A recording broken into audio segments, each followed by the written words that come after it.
एकुटिया आसिक तो जंगल भितर माने झरणा तलू पानी नहीं हेब नहीं तेणुक आम सब भिड़ होकर आसू बहुत पहाड़ चढ़ी जावाक पड़े। गाँ गहली रे पानी सुविधा कि आमर छुआ मान स्कूल पाठ पढ़ापी लाइन टिके अंधाकार हो रही जगार 100-150 घर रु निहाती भी 140 घर भितर भी समस्त मूर्ख।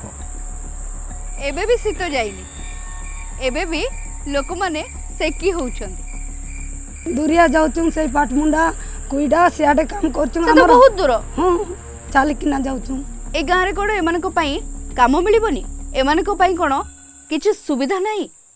गाँ रे रातिटी एप्रिल 2 गुरुवार राति 10:25 पुनः प्रसारण शुक्रवार दिन 1:25 रे।